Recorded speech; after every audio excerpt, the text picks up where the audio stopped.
प्यारी साथ संगत जी, ओम तत्सतगुरु। स्वस्थ रहें, सुखी रहें, मुक्त रहें। हम प्रतिदिन स्वस्थ रहें, सुखी रहें और मुक्त रहें, इस आशय पर चर्चा करते हैं। मनुष्य की प्रथम और पूर्ण जद्दोजहद स्वस्थ रहने को लेकर के होती है। यह बात अलग है मनुष्य स्वस्थ नहीं रह पाता है या मनुष्य स्वस्थ नहीं होता है। इसलिए मनुष्य को यह विश्लेषण करना होगा कि वह स्वस्थ क्यों नहीं है और स्वस्थ कैसे हो। मनुष्य के खाने के लिए, मनुष्य के पीने के लिए, या यूँ कहें कि हम प्रत्येक जीव के खाने और पीने के लिए प्रत्येक वस्तु जीव को प्रकृति से, परमात्मा से प्राप्त होती है। परमात्मा ही प्रकृति है। प्रकृति शुद्ध है, स्वस्थ है, नियमित है और संतुलित है। और यदि कोई स्वयं अपने आप में शुद्ध हो, स्वस्थ हो, नियमित और संतुलित हो, तो उसके द्वारा प्राप्त वस्तु अशुद्ध, अस्वस्थ, अनियमित और असंतुलित नहीं हो सकती। प्रकृति से प्राप्त वस्तु हम खाते हैं, पीते हैं, उसके बावजूद यदि मनुष्य अस्वस्थ है तो इसका सीधा सीधा अर्थ है कि मनुष्य कहीं ना कहीं प्रकृति द्वारा प्राप्त वस्तुओं के खाने और पीने में कुछ न कुछ अपना मिश्रण करता है, कुछ न कुछ उसमें हेर फेर फेरबदल करता है।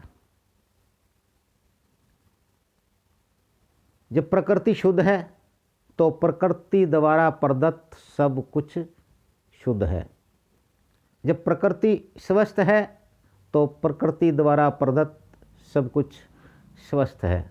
जब प्रकृति नियमित है तो प्रकृति द्वारा प्रदत्त अनियमित नहीं हो सकता, और जब प्रकृति संतुलित है तो प्रकृति द्वारा प्रदत्त असंतुलित कैसे हो सकता है, अनियमित कैसे हो सकता है। बस यही बात है। इसलिए प्यारी साथ संगत जी, हमने प्रकृति से वस्तुएं लेकर के उनके स्वरूपों को, उनके रूप को, उनके गुणों और उनकी पौष्टिकता अर्थात प्राकृतिकता को हमने बदल दिया है, जिसके बदले में हमें अस्वस्थ होना पड़ रहा है। इसलिए मनुष्य थोड़ा सा शांत चित्त होकर के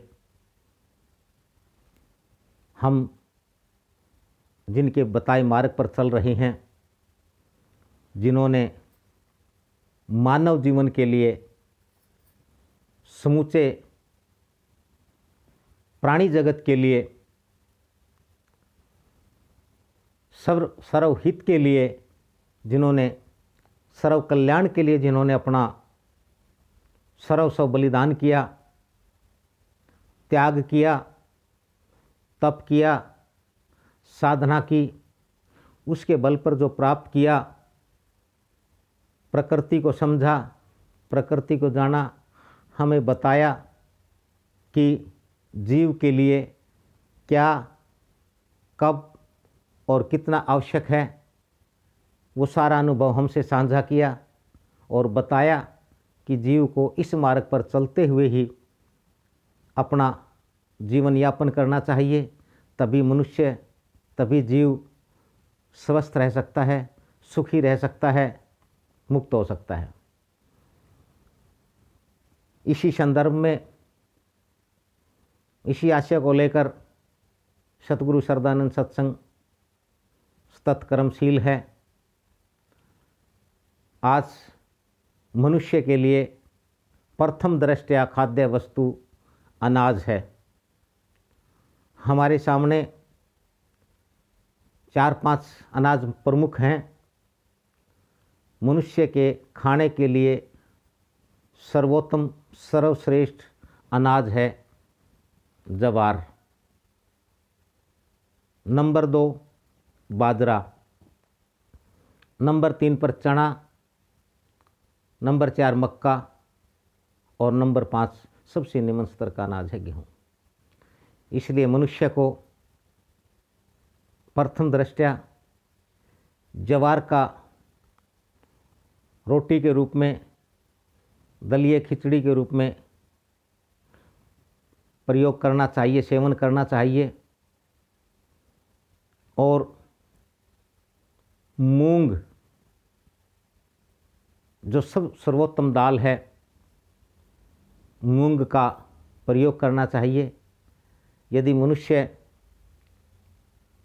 ज्वार, बाजरा, चना, मक्का जो रागी सहित अनेक अनाजों का मिश्रण करके उनका बना हुआ दलिया खाए, खिचड़ी खाए या इनके आटे की बनी रोटी खाए तो मनुष्य निश्चित रूप से बहुत हद तक स्वस्थ रह सकता है, सुखी रह सकता है।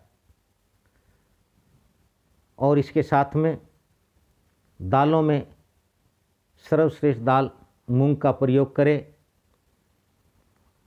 सबसे अधिक घिया नामक